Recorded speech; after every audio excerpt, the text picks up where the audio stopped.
I'd like to think about this conversation in three ways. We're going to really try to skip through it here.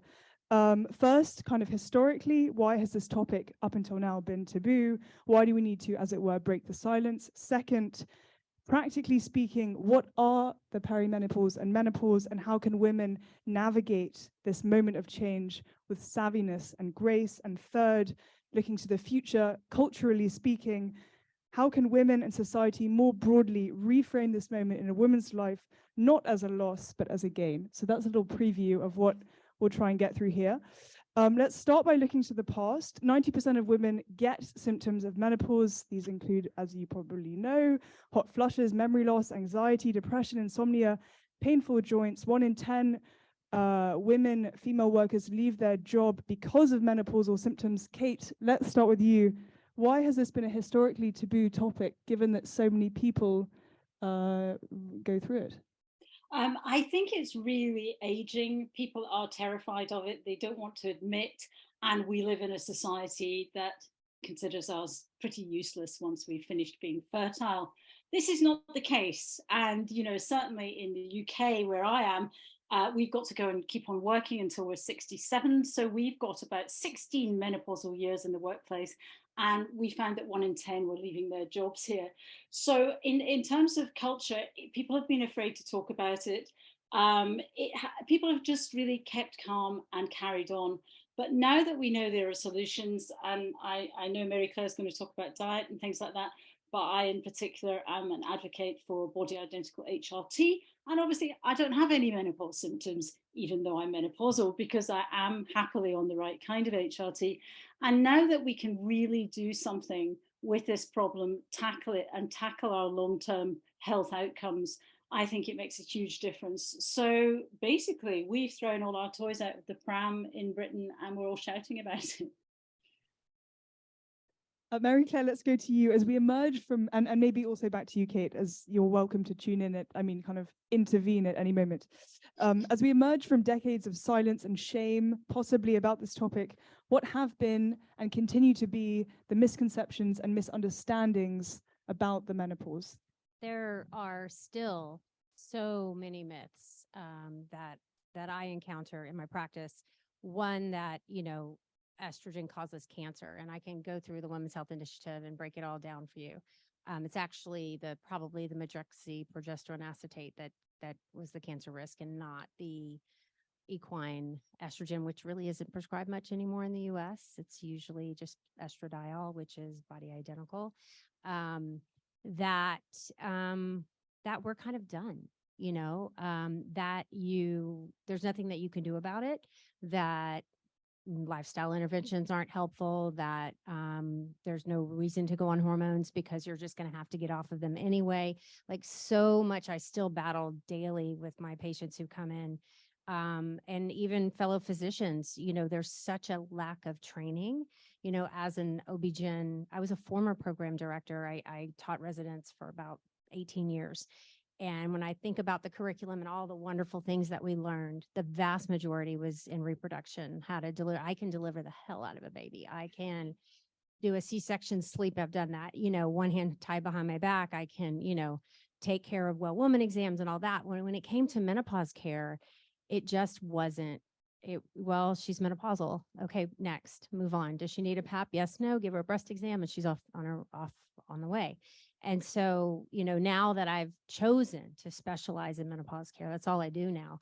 It's just, I could talk all day with the patients about their symptoms. We're now up to 47 symptoms recognized as having a menopause component. There's not an organ system in your body that doesn't have an estrogen receptor and may not give you notice that something has changed. So it's really exciting to see some of the research coming out right now. Kate, Mary Claire just talked about the kind of medical misconceptions. In your book, you talk about the fake news, sloppy science, mass misinformation. Can you talk about the societal misconceptions about this moment in life? Well, I suppose that people just thought it was hot flushes and that it's a transition, and it's not a transition. And absolutely, it is a long-term hormonal deficiency. that will last until you die. And we weren't meant to live this long. You know, in Victorian times, we were disappearing in our mid-50s, and we were very delighted not to have children anymore at that point. Whereas now we are looking into another 30 years at least after we are 50. And we do not want to live that in a decrepit, grumpy state. And we don't want to have Zimmer frames, and we don't want to have osteoporosis. And hormones can affect all of those things. So I think society is still, I mean, so few women are on HRT. And certainly in America, I know it's been a bit slower to have this conversation. And only recently was there an article in the New York Times Magazine by Susan Dominus that really dug into being confident about hormones. And indeed, I spoke to her about that, and she was like, you are way too radical. I can't put that bit in. And I'm going, this is what's happening in Britain. We are, you know, racing ahead on this. So in that sense, I suppose, yeah, I mean, we were always kind of written out, you know, we are written out of Hollywood, we're written out of everything. We're Mrs. Doubtfire having hot flushes. There isn't a beautiful kind of menopausal narrative. There is in some bits of literature, but not in kind of, you know, the public sphere really of you know, Hollywood or TikTok or television. And that will definitely change. My favorite menopausal character is Frances McDormand.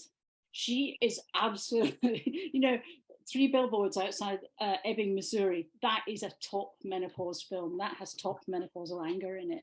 I love that. This is great. So you mentioned this film, you mentioned a recent article in the New York Times. In fact, there was an article today, I don't know if anyone saw it, also in the New York Times, describing a movement to make workplaces, it says again in the UK, menopausal friendly. Did people see this in the New York Times? Yeah. I guess a question for both of you. Why, I suppose, especially in the UK, why is what was once a taboo topic now really making its way into the mainstream? I think that this generation is just not willing to put up with it anymore. That's, you know, and I think for me, watching this explode on social media, I mean, I was just a regular doctor in Texas doing my thing, and I started talking about menopause on TikTok because my children told me I should be on TikTok, who are in the back of the room. Hi. And I said, no, people dance on TikTok. And I woke up to 80,000 views of me talking about nutrition and menopause, and was like, whoa, you know? And so that kind of led me, when I began talking about just nutrition and menopause, led to an explosion, at least on my social media channels, around anything to do with menopause. People were desperate. People were just so curious. So like, wait. I mean, it'd be like, wait, what? Wait, my frozen shoulder, my diabetes, has a menopause component? I'm like, yeah, absolutely it does. And so that has really, now they see everyone else's comments and they're like, you have frozen shoulder? Me too. And so I think this, you know, popular media, this is one of the good things about social media, is you're not alone. You know, it has really opened up people's eyes to that you're not alone in this process. It's so much more than we thought, but there's so much more we can do to stay healthy. In the UK, I just wanted to talk a little bit about how the media thing happened. And actually, I was right in the middle of it, and part of a huge movement that sort of came up, which was that after my own menopausal car crash, I met a fantastic doctor, Dr. Louise Newson, who's actually written a really good menopause book. And we got together and she started sending me medical papers. And I was thinking, we have to make a documentary about this. Why is no one talking about it? And I went to lots of the TV channels in Britain with a proposal. And I had never made a documentary before. And they were all like, old women, yuck, don't want to do it. Ugh.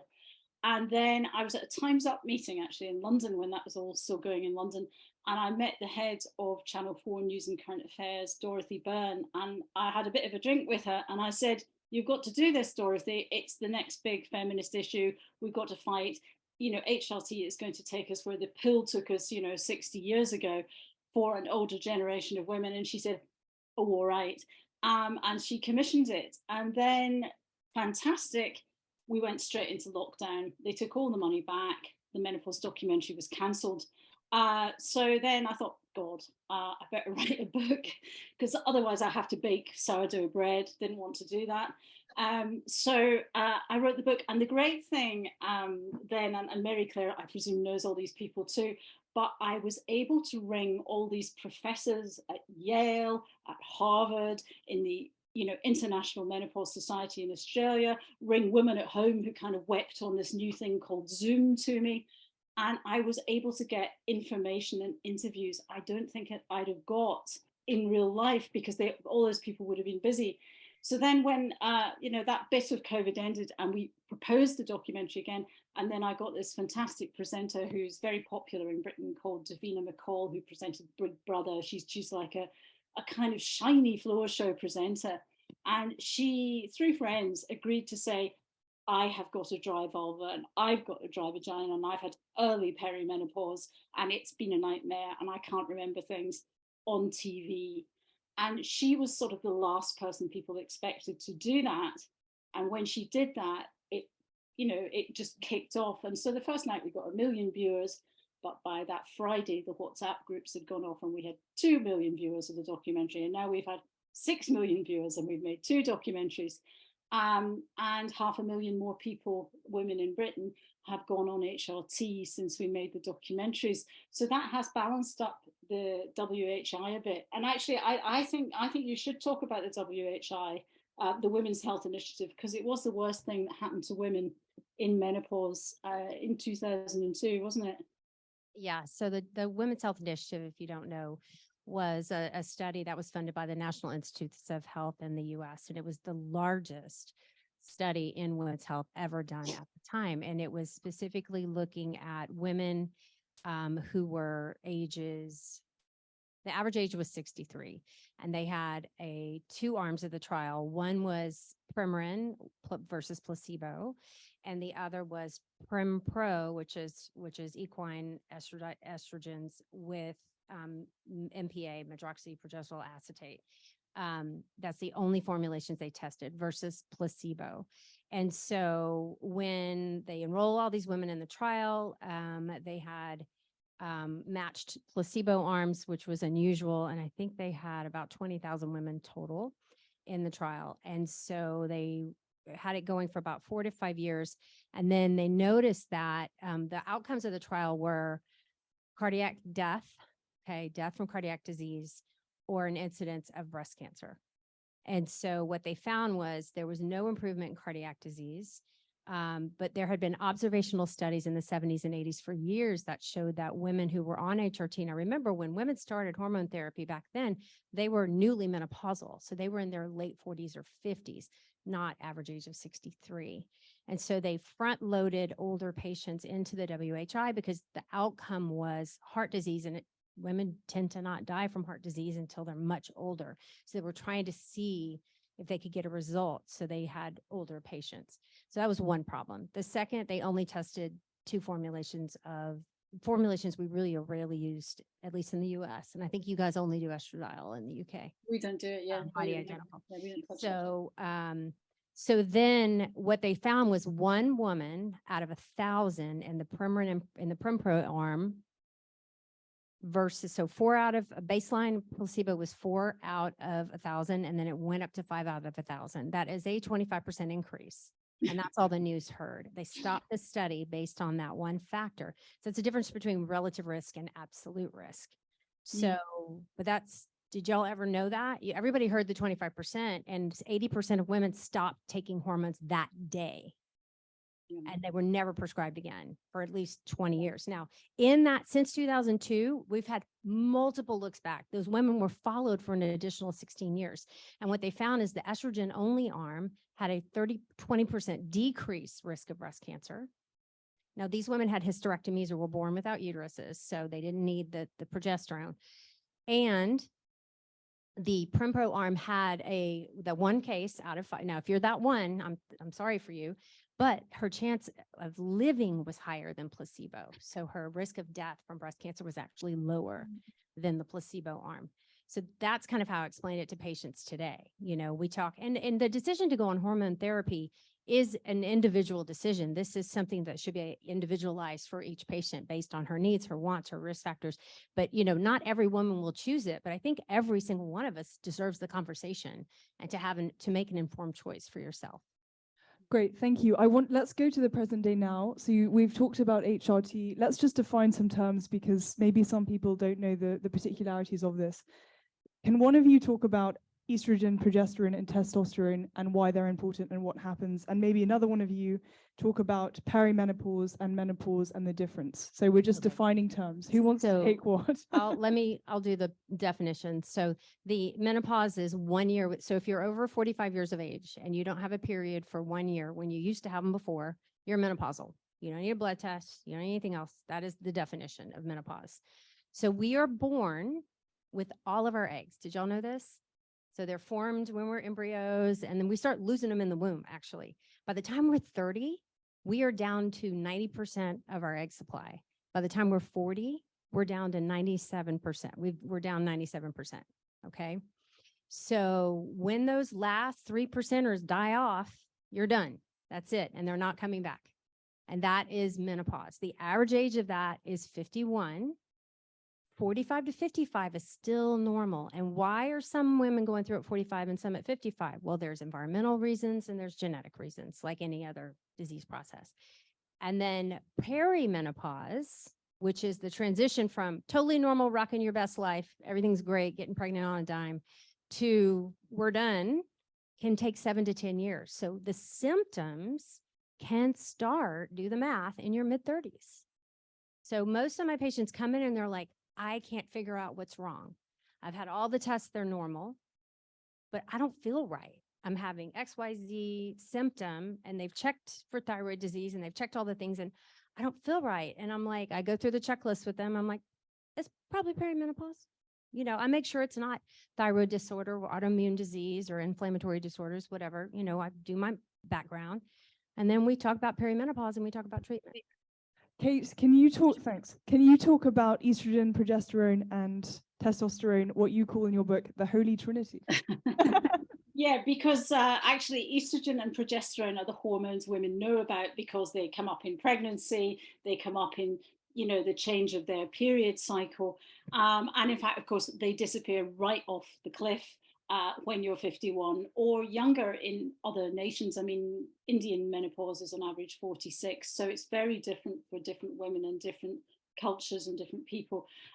So what has been the strange thing is these hormones for a long time have always been called sex hormones because there's been people just thinking about our fertility because that was all they were interested in. And of course, as we know, they do far more than regulate sex and sexuality and fertility. They are, as you were saying, Mary Claire, there are estrogen receptors in every bit of our body and our brain. But I think one of the key things I learned, which I did not know when I started this project 4 years ago, is that we make more testosterone as women, as young women, than we do estrogen, than we do estradiol. And that is amazing. So testosterone is our cardinal hormone as women at that age. And it really has receptors all over our body, but it has not been studied because guess what? A deep, deep pool of insanity and medical misogyny has stood in the way.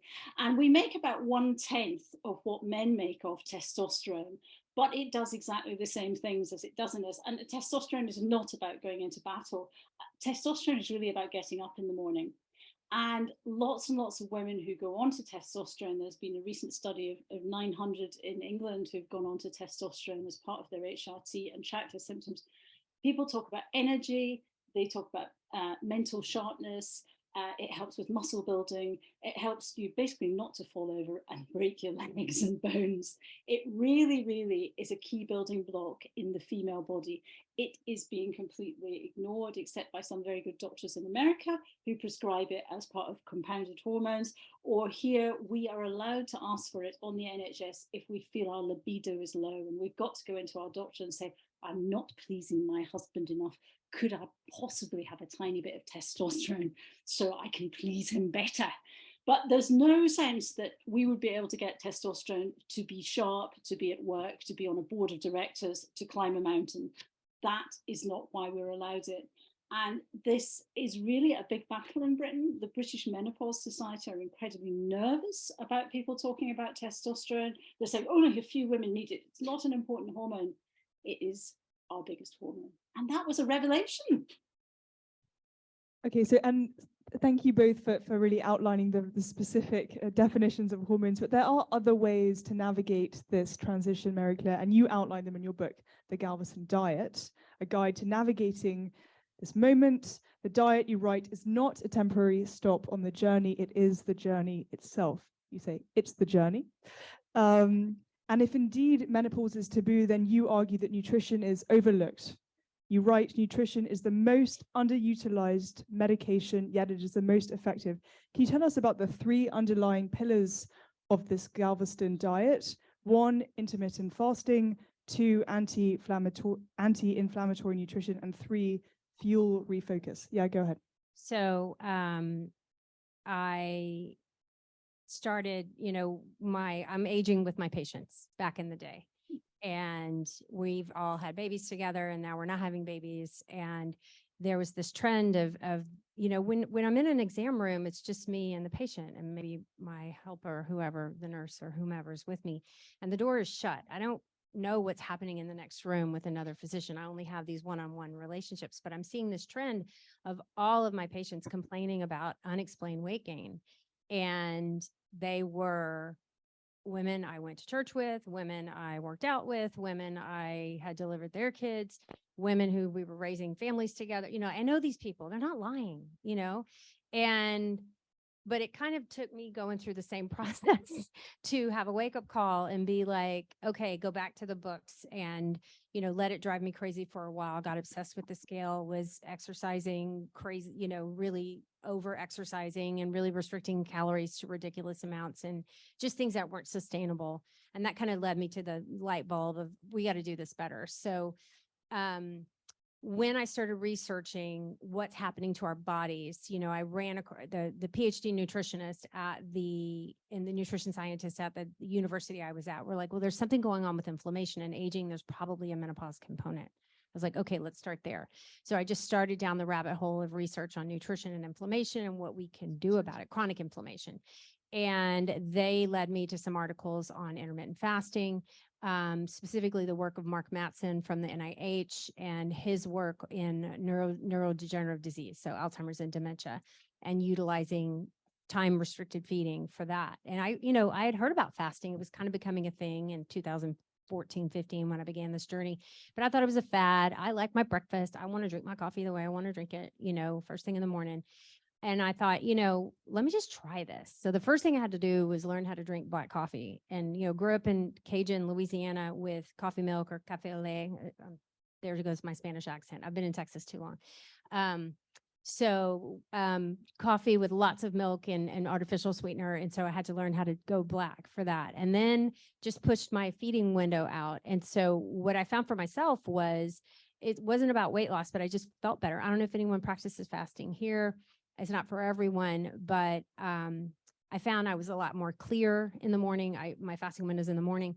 And I was like, this isn't that bad. I'm not hungry. I'm just living my life and I'm just eating. I'm breaking my fast at a later time than I used to. So, but the research around it, and I talk about it in the book, was really, especially for brain health, was amazing. So then I got into my nutrition studies at Tulane in Louisiana. I did the culinary medicine course, which is a medical nutrition course for upper level providers.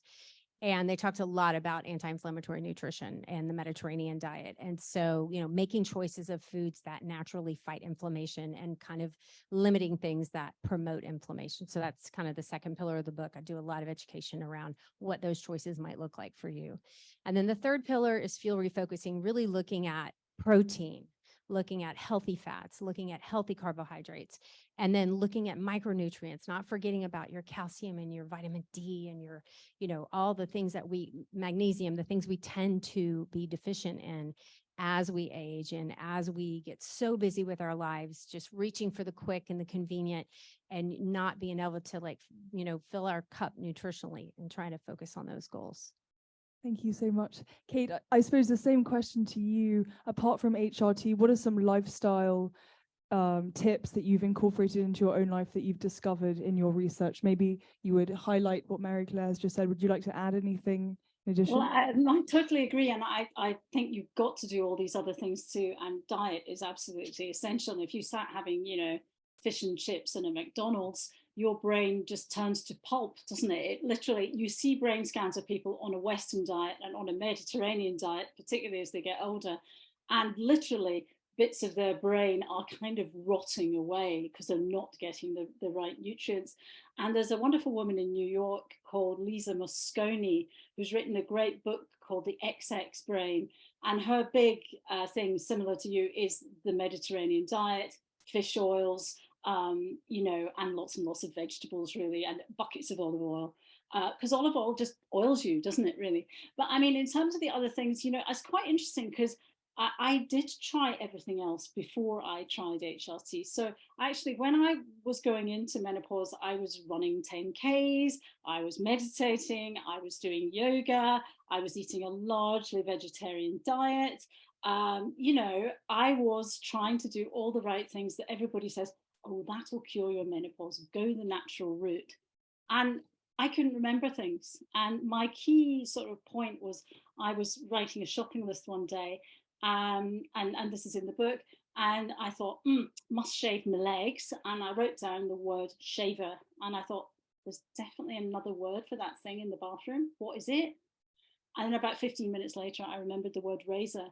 And because my mum had died of Alzheimer's, I went into a complete panic because I had been aware of her losing nouns in that way over 10 years. And it was awful, and covering up for the things she was forgetting. So I rang all my friends and I said, oh my God, I've got Alzheimer's, I'm going to die. And they said, oh, no, you just got brain fog. We've all gone privately and got HRT and it'll sort you out. And I was like, why didn't you tell me this? Why didn't we discuss this down the pub? Why have we never had this conversation? And it was, so there is the lifestyle choices, but for some of us, that is not going to be enough, because I had these little estrogen and testosterone receptors in my brain going, there's nothing here, we're not connecting up. And one of the other things I realized from Alice McCrum's work is that your brain completely rewires in menopause, whatever you do. And there's this really exciting kind of brilliant chart, because she looks at brain scans over 10 years. And basically, your gray matter starts to go down and then goes up a little bit. Your white matter, so the gray matter is your kind of processing material, your thinking material. Your white kind of connective material in your brain goes down, seems to stay down. Nobody's bothered to study it later on. And at the same time, the amyloid plaques, which could be a precursor to Alzheimer's, start to grow in the perimenopausal brain and start to appear sort of post-menopause, when you actually have your menopause and from then on. So in a sense, you've got to kind of clear out that brain. And obviously these plaques are building up. And yes, you can tackle it a great deal with diet, and it is really worth it, but also giving your brain back its fuel. And the fuel that makes glucose in the brain is estrogen. And basically your brain has to change to working on blood once it no longer has estrogen, it has to pump more blood to the brain. So basically your brain changes from working on petrol to working on diesel, either side of 50. And we think, why are these women going mad? And actually, we're going mad because our brains are rewiring just as they did in pregnancy and just as they did in adolescence. But nobody really has spoken about and recognized that. And once you say that to women, they go, oh, yeah, no, I am rewiring. And sometimes we rewire in a wonderful way and we become new people. There is that too. And it is, it is really a metamorphosis. And it is worth thinking about that. Who am I going to be in the next 30 years? What is my brain doing? And what is my brain doing on or off HRT? So it's massive. Lisa published recently a new paper, and it was there were about 20 authors, but she was the lead author, Dr. Mosconi, she's talking about. And it was one of the biggest papers ever done on Alzheimer's risk and women's reproductive cycles. And what they found was the longer endogenous and exogenous estrogen exposure that you have, the less likely you are to develop cognitive decline and Alzheimer's. So if you were one of the luckier ones and are older in your menopause, yay. If you were ever on birth control pills, that's a positive. And if you start HRT within 5 years of your menopause, after 5 years, it did not seem to be protective. There's something called, and this is in the heart as well, the healthy cell hypothesis. Estrogen is better at prevention for these chronic diseases than stopping the disease process once it gets started. And for some women, it may even make it worse. So if you're on the Alzheimer's dementia spectrum already, putting you on estradiol may actually make that process worse because the cells are already diseased. So that's a caveat to remember. But there was a brilliant study, and you'll probably know this too, great American stuff, Dr. Roberta Brinton in Arizona, who did a study of 400,000 women in this age group and looked at them over 10 years and whether they took HRT or not, and the different kinds of HRT, because some were still taking the old stuff. And the women who, and also it was an interesting comparison because they were all on private health and sort of taking exercise. So it wasn't a comparison between the kind of, rich and poor. It was very much a similar cohort of women. And the women who were on transdermal HRT had a 73% less likely chance of getting Alzheimer's or dementia. And that was absolutely stunning. I do not understand why the Alzheimer's Society, Alzheimer's research, I've been to see Alzheimer's research in Britain actually, and they're really interested in taking up studying hormones in the brains. But 2/3 of Alzheimer's patients are women, and it clearly begins in the prodromal phase in perimenopause and the menopause. So, I mean, if you're someone like me who, has got the Alzheimer's gene, oh my God, it's a really good idea to cover yourself with the Mediterranean diet and the HRT and, keep your brain ticking over. I want to turn now, as I look to the time, because we'll turn to audience questions in about 10 minutes. We've talked about very much the personal, and kind of in the interest of the personal is political. I think the stakes for this conversation are actually quite high, and I was really moved by your discussions about this in the book. In your book, Kate, you cite American suffragist and abolitionist Mary Cady Stanton, who described how menopause redirected all her, quote, vital forces from her reproductive organs back to her brain. How can we think about and celebrate menopause not as a loss, but as a gateway, as a second spring, as a renewal? And how can we embrace and integrate menopausal women, so people and kind of grandmothers, this older matriarch figure, back into society? And how kind of high are the stakes of this older matriarch figure, active, working in the workplace, not grumpy, not hot? Well, we're looking at our Western culture, aren't we? And in fact, in African cultures, in Japanese, in Chinese cultures, the old and the wise are much more revered than they are in our culture. And we could do with picking up on a bit of that and learning on it. And also, I do think, there is that thing that, and there is the grandmother hypothesis in many of these earlier books, which is that, tribes needed the wise grandmother to survive and look after kids and everybody. And there is also the rather brilliant thing about orcas, killer whales, which are the only mammals that have menopause. And the big old orcas, the big granny orcas, if they are with a pod of whales, which will be their daughters and their granddaughters and, and their partners, obviously, as well. And, the ones that are run by grannies find the best salmon. They survive longer. The little whales survive longer. And that is basically it. If we stay around, we will find the best salmon. I think that is, and I certainly feel that I had a career as the Times film critic. And now I've got a career as a medical investigative documentary maker, campaigner, menopause charity person. And I never expected to have a really mad second career like this. And, I have, and I think there's a lot of women who hit 50 and think, well, I've raised my children and now I want to change the world. Or, one of my great friends is a psychotherapist, chucks it all in and joined Extinction Rebellion and gets people out of their legal troubles.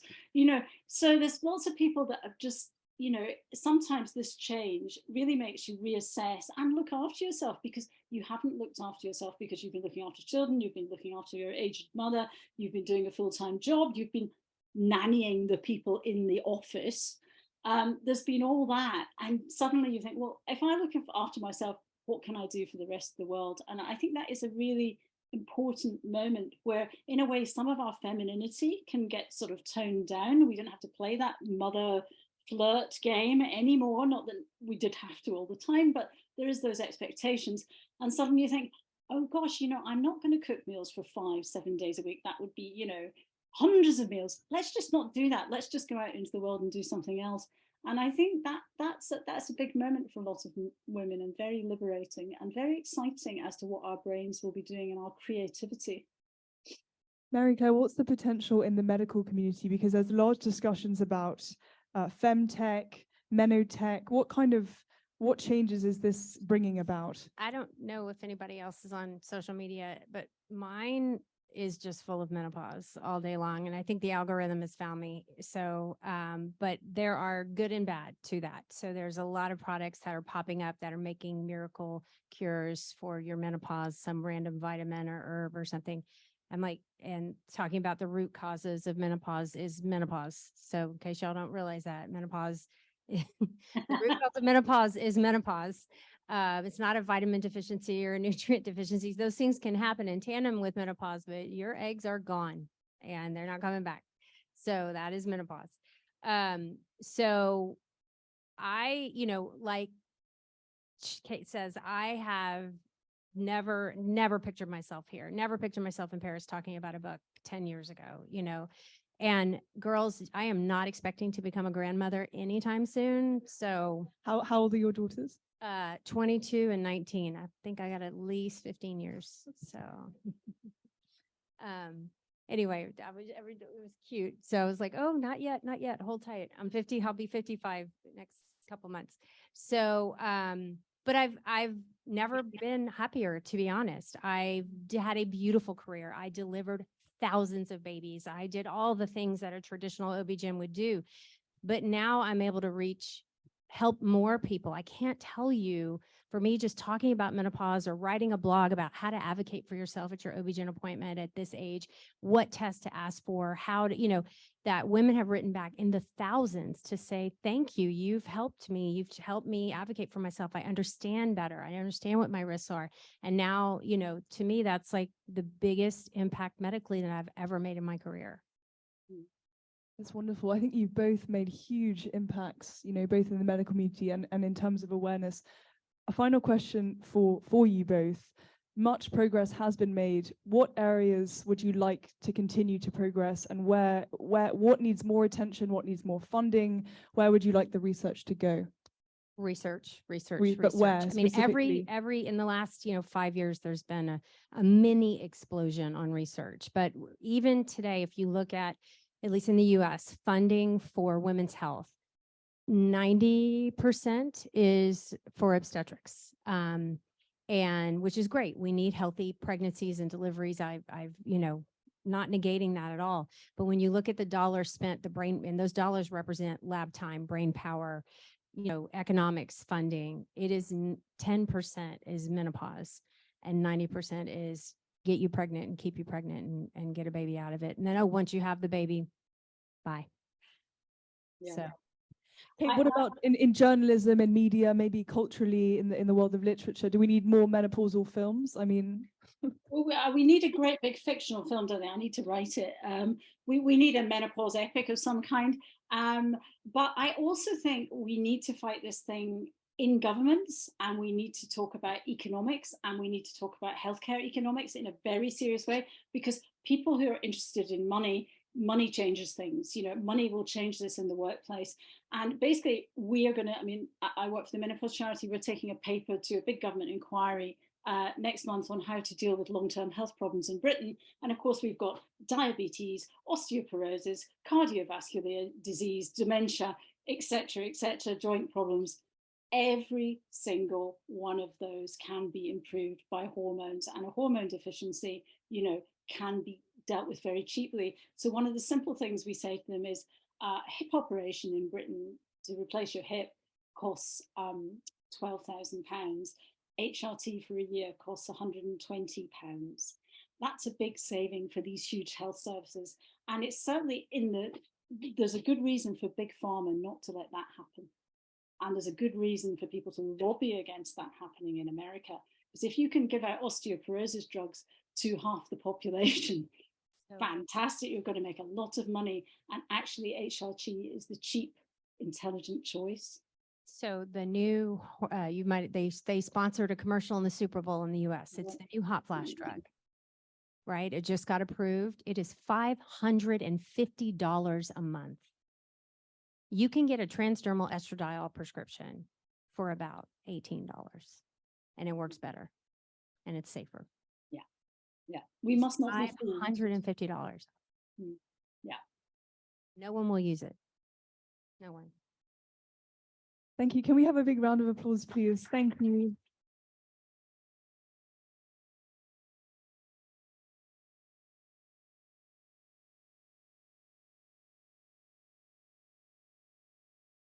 So we have about 20 minutes for questions, comments, testimonies. If you're on Zoom, please put your question in the chat and I can read it out. Hi. I'm already 10 years past the start of my menopause. And for the 10 years and before that, now I recognize what I went through. But nobody ever talked about HRT to me. Sorry about that. And in the meantime, they all say, now you're too old. Now it's already too late. Not necessarily. So that was my question. it's not. So it's an individual decision. You may have missed the majority of the cardiovascular benefits, at least as far as we understand them now. And if you are on an Alzheimer's dementia spectrum, you may have missed out on the beneficial protection of that. It will still help your general urinary syndrome. It will still help your bones.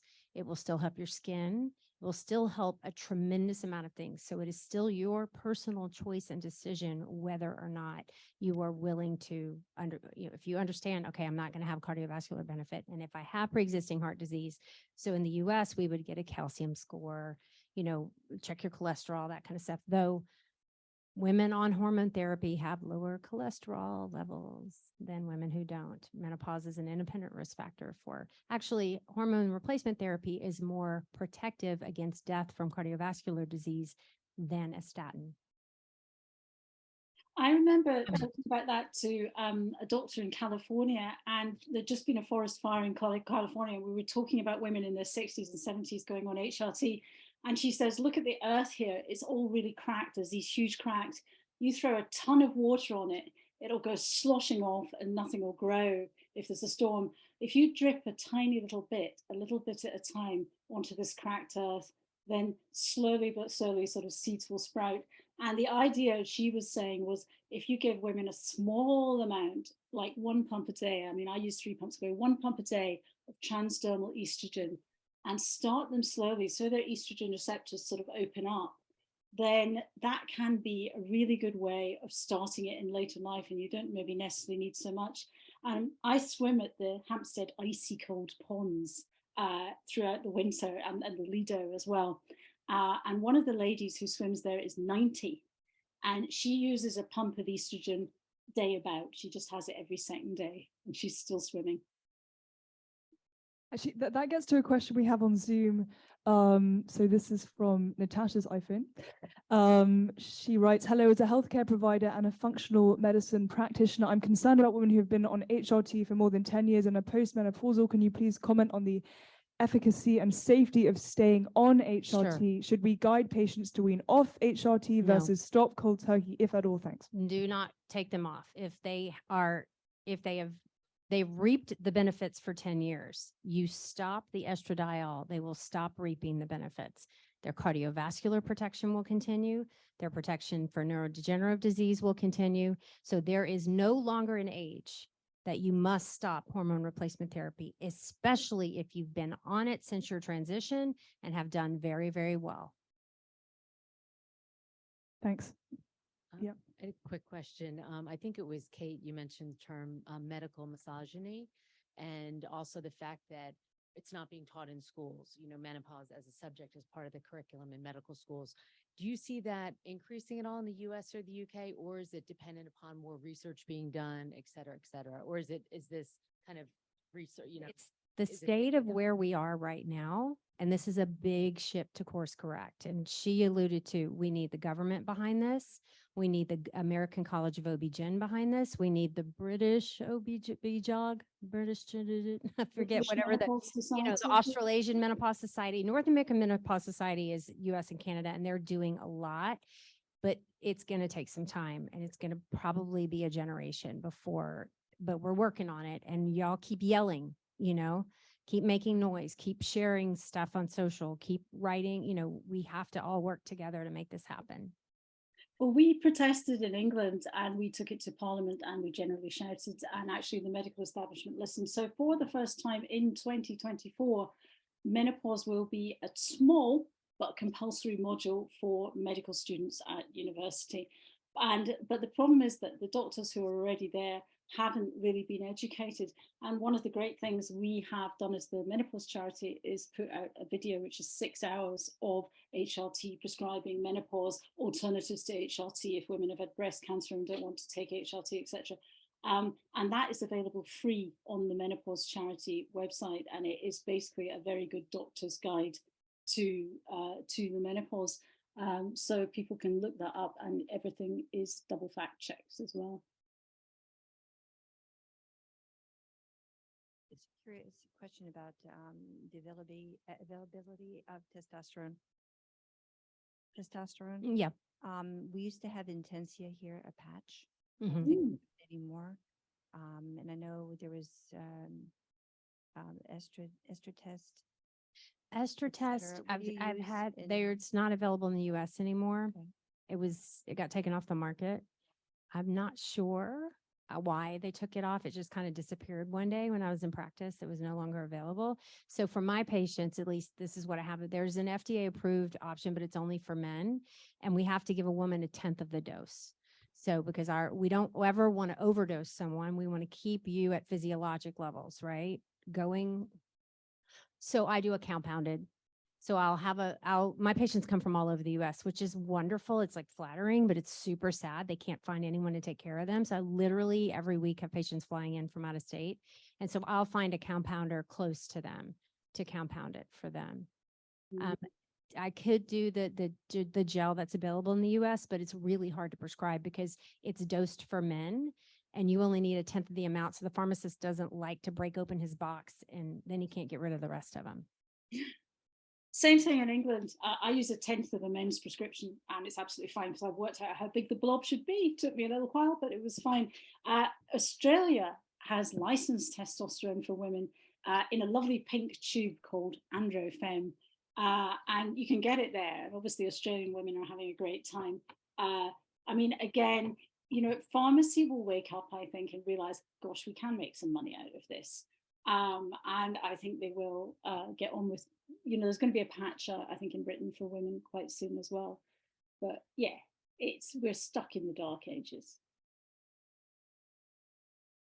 And so when we're talking about different forms, when a patient comes in and says, okay, I'm in, we've talked about our risk factors. Okay, what are my options as far as how do I put this in my body? And and this goes across the board. So I said, well, we have oral and we have non-oral. Non-oral is going to be transdermal, like through the skin, transmucosal through the mucosa, either vaginally or orally. Or we can have the subdermal implants, which I don't prescribe. I can talk to you about that later.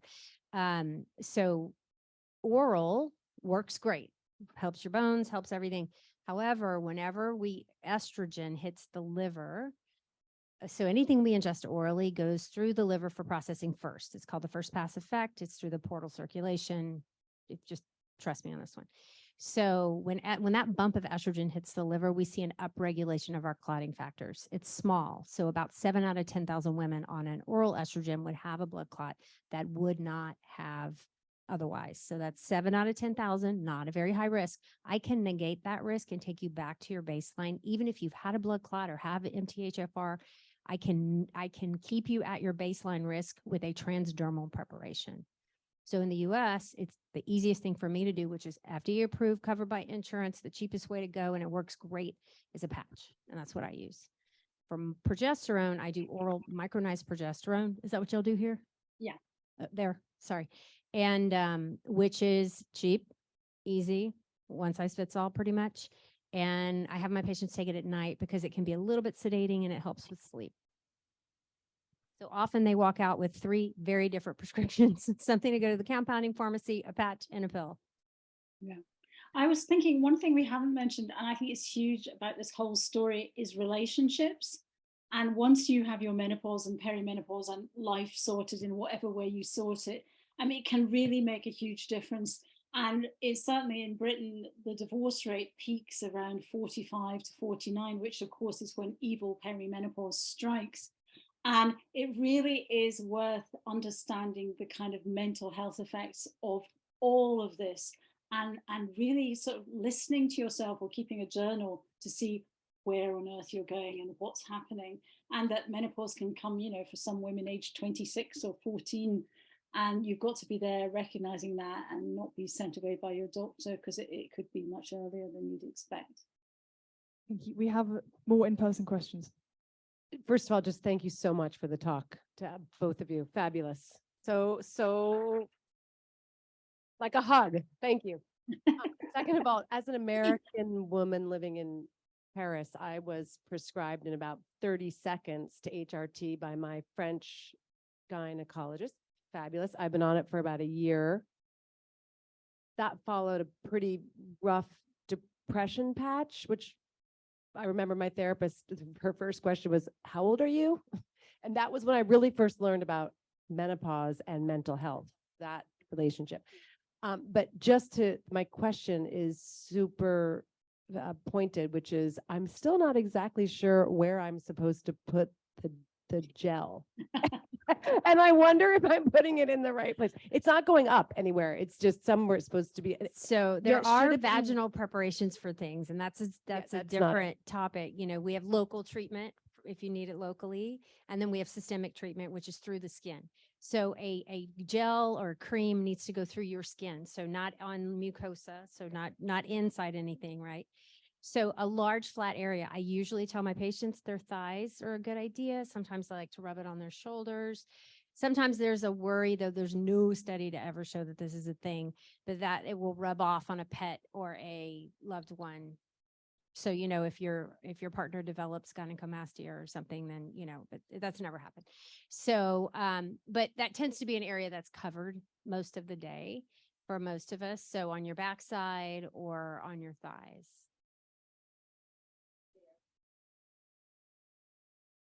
Oh, like rub it on your belly?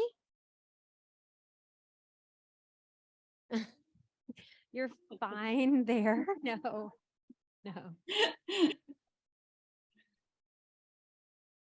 I think you can put it on anywhere. It's basically, the studies have been done where people rubbed it on their shoulder or rubbed it on their thigh, but it's just going through your skin. So you know, if there's an arm out, stick it on your arm. You know, it's not going to make any difference. I don't think. I put it on anywhere. My arms are so little. I was skinny. Yeah.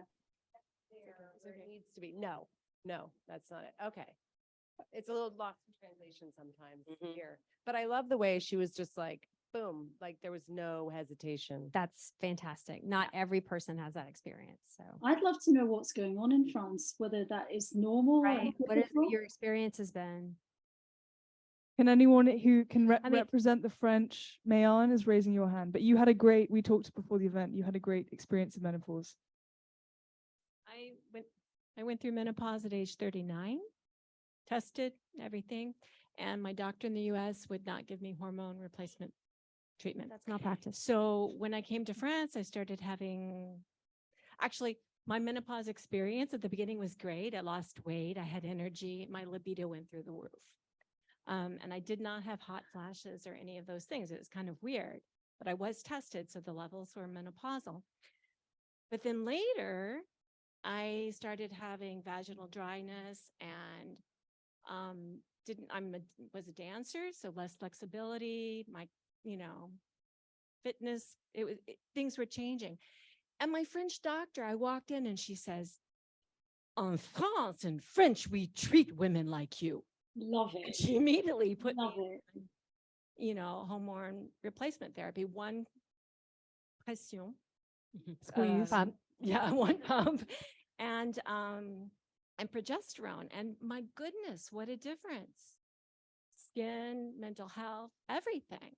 But that was my experience here in France as well. She was horrified that I had not been treated. Have other people, can you raise your hand if you had a positive experience with the French system with menopause? Can you raise your hand? Hi, one. We have 1, 2, but maybe you haven't 3-ish. Okay, another question? Who had a negative experience? I don't want to forget my question. I have so many questions, but I wanted to respond to that. My experience was completely the opposite. I had a terrible time finding a doctor to take my symptoms seriously, that I looked too well preserved. Thank you for the compliment.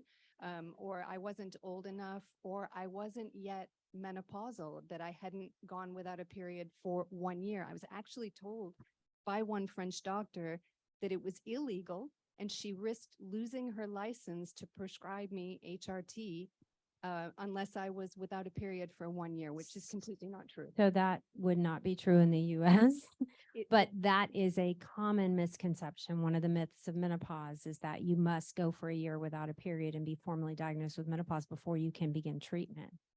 So that's just not true. But again, that is a lack of education. I blame it on the system and on the education system rather than, and it's hard to do menopause care.